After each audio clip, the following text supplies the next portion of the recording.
Hey guys, Factor5 here with episode number 3 of our Borussia Dortmund career mode, and we're kicking this episode off with a new feature for the series. It is the player of the episode. For the previous episode, it was Marco Reus. Obviously, we didn't score against Bayern, but he was very influential, and we actually did get a goal against Schalke. And we're kicking this episode off by taking on Wolfsburg, one of the former teams that we actually managed last year. I think it was the last team that we managed on FIFA 19, if I do remember correctly, and we built one hell of a squad there at Wolfsburg, but it's all about Borussia Dortmund right now. We've got to focus on this team and we've got to push forward and look to kind of kickstart our season with a win.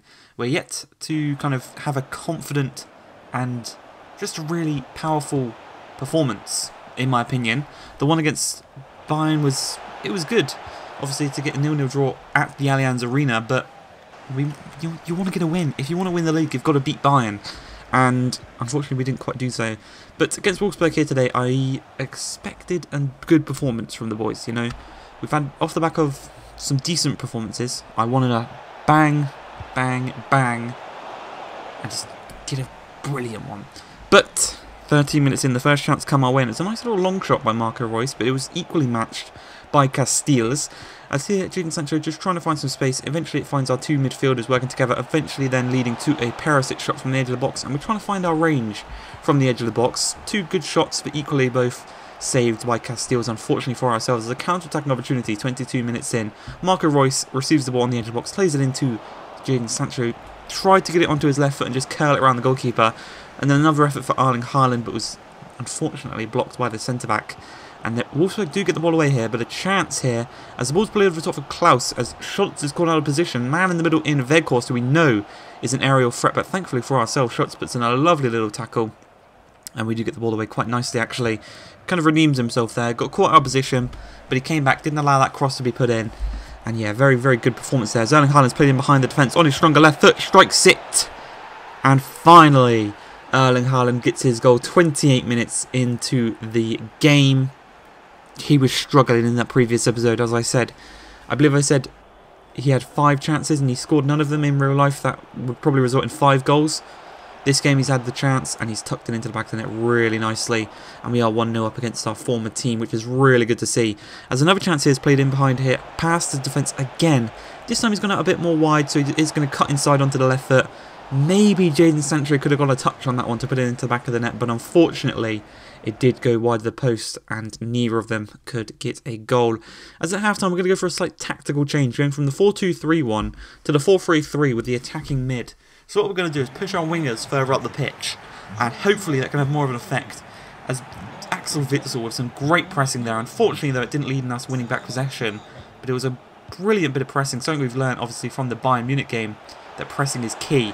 But Schläger, a legend from that career mode, plays it to Lanzini. Lanzini to Weghorst. And Weghorst scores in the 54th minute. So maybe the tactical change wasn't the best of choices defensively. Obviously moving from 2 CDMs in Witsel and Delaney, pushing them up the pitch slightly as well into more central mids. So obviously it kind of backfired there defensively, but offensively it should help us out a lot more. As Marco Reus just trying to find some space. Eventually he finds Emre Can. Emre Can to Witsel. Witsel just going to go for it. And it actually goes into the back of the net. I was not expecting that to go into the back of the net. But just before the hour mark, Axel Witsel, the Belgian defensive midfielder, scores a nice little goal from the edge of the box. A good finish, a tidy little finish. And as I said, we were just trying to find our range. Obviously, we had a shot with Marco Reus and Perisic earlier on in the game. And speaking of Marco Reus, lovely little nutmeg there to receive the ball from, I think it was Erling Haaland that got the nutmeg. But it is intercepted on the edge of the box. We're going to have another little chance here with Marco Reus on the edge, on his left. And he's going to go for the little kind of backspin turn inside. Didn't quite work out and we did lose possession. But we win it right back. And a lovely through ball to Schultz, looking to get a goal. But he hits the crossbar off the reflection from Mbabu, I believe it was, the Swiss right back. And it's just unfortunate there to see as 85 minutes into the game, Lanzini on the edge of the box, looking to shimmy his way through. Obviously, he scored that banger of a goal against Tottenham to get them back level terms. But you can see here, Delaney got a red card for that, and I do believe it was for the advantage was played, so I believe that was a yellow card, and I think the second tackle we did was also a yellow card. So I think they just combined them together and gave him a red.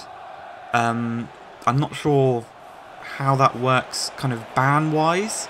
If it does count as 2 yellows culminating to a red, meaning one match man, or if it was a straight red, which means a 3-match ban.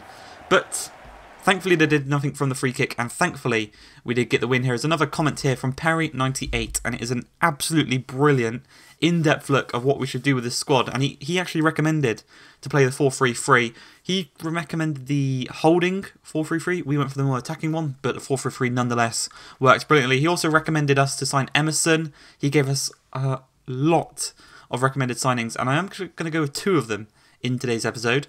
First of which being Emerson from Real Betis is to be a backup right back for Munier at the right back position.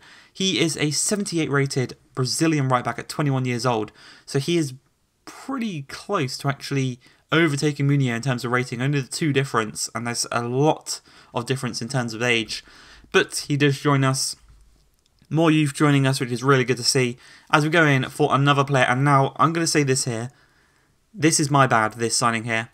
I kind of didn't realise until I'd submitted that it said 35 million. I did only mean to put 25 million. I apologise there. Completely my bad. But Callum Hudson-Odoi, he's a player obviously. Well, I mean 35 million I believe is what Bayern Munich offered last January for him. So it could be deemed as a very realistic signing. Chelsea do accept it. We offer him a nice little wage as well as a signing on bonus and a 5-year contract. And what we're going to do is we can have Jadon Sancho on the right. We're going to train Hudson-Odoi to be a left winger. And we've got the 2 British boys on the wings. Jude Bellingham can come in the centre midfield. So we're going to have a lot of English talent in the squad. As for Torgan Hazard, he's a player I'm looking to sell on. I'm not really enjoying him out wide. I am much more enjoying, obviously, Perisic. I think Perisic is probably better than him.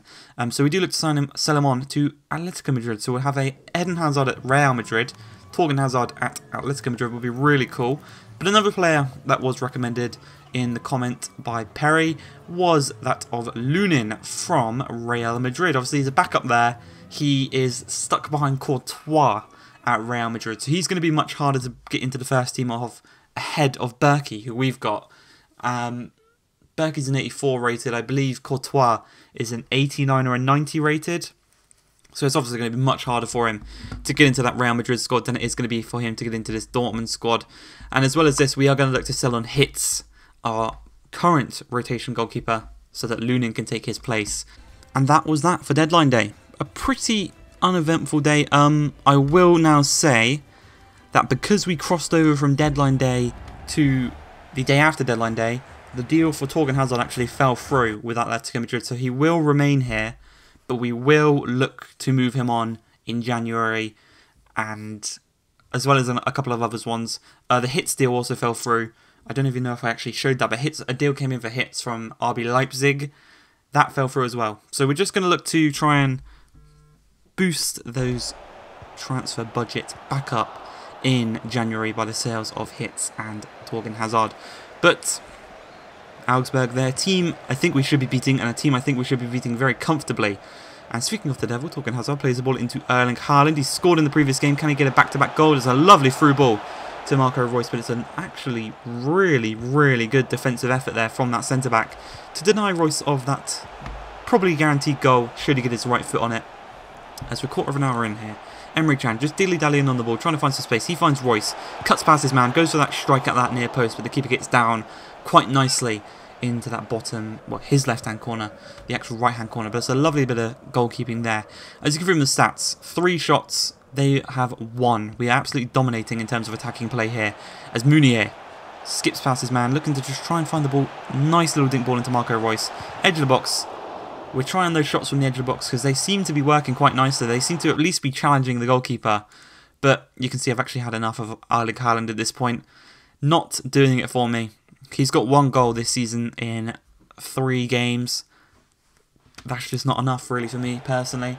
So we do bring on Julian Brandt at cam. We push Marco Reus up to a centre forward. And for the second half, the second 45 minutes, we just hope that we can get some more goals and a goal in this game. And it's a lovely dinked ball over the top by Marco Reus to Julian Brandt, who actually opens the scoring 5 minutes into his debut under us. Obviously, it's not his debut for Dortmund, but this is the first time we've played him in this career mode. It's a lovely, lovely through ball from Marco Reus. Just a little dinked effort over the top. And that is a goal for Julian Brandt. And that is him putting his name in the hat to the starting actual games, and actually us starting with this formation with Marco Reus as a centre forward. But just before the hour mark, it's actually a chance for Augsburg, but it's a lovely save by Burke. He just catches it, plucks it out of the air, and a very simple save actually. For any of you goalkeepers out there, you'll know that's a relatively simple one. As Marco Reus plays through Julian Brandt, it's a lovely little kind of drag back, kind of past his heel, going in on that left foot. But unfortunately, you have to look here. This is a definite VAR moment. His foot, literally his foot. If he was, if that defender had his foot down, Julian Brandt would have been onside. But with 20 minutes remaining, we win the ball back here from a poor pass, actually. Hummels intercepts it, plays it to Witsel. Out wide to Hudson-Odoi, who's come on at this point, making his debut. It's a lovely ball through for Julian Brandt from Marco Reus. And he's got 2 goals here today from the bench. He has definitely put his name in the hat, and he will definitely be deserving of a start in the next game. I'm going to guarantee him a start in the next Bundesliga game. Obviously, we're going to kick off next episode with the Champions League game. So, yeah, he's kind of shown me he's good enough there with these 2 goals, the runs he's making, the passes he's making. He's very intelligent, very good runs, and it's a lovely effort there from Berkey. Rushes out, not allowing his man a second to think, and it's a brilliant save. It's a lovely bit of play there from our goalkeeper and our defence, actually. Really, really well today as well. If we can keep a clean sheet, it'll be deserved. Fully deserved. As Strobel takes down the ball really nicely, plays it inside. It's another great save from Berkey, but you can see Augsburg are creating more and more chances. If you remember the stats from the first half, they'd only had 1 shot to our 3. They're really starting to get into this game, but it's a shame that it took them until being 2-0 down to get into the game, as Akanji does put in a dangerous tackle on his man. He doesn't go down, but it's a foul nonetheless. That is definitely a foul. Yeah, you don't have to go down for it to be a foul, but we know how good Berkey is from the goalkeeping position in penalty shootouts, obviously against Bayern. I think he saved 3 penalties against them. It's another one here today against Augsburg. And with 1 minute remaining, Emre Can takes hold of the clearance. Witsel to Julian Brandt, and Julian Brandt cuts it inside onto a stronger right foot, curls it past the goalkeeper. At half-time, this game was 0-0. We subbed on Julian Brandt, and he's gone and got a hat-trick in 45 minutes from that centre attacking midfield position. You know, that is it's such a good performance. And I would definitely say now that we're probably going to start Julian Brandt on the left-hand side as a left attacking midfielder ahead of Torgan Hazard. And I hope you guys have enjoyed this one. If you have, please like, subscribe to the channel, and peace.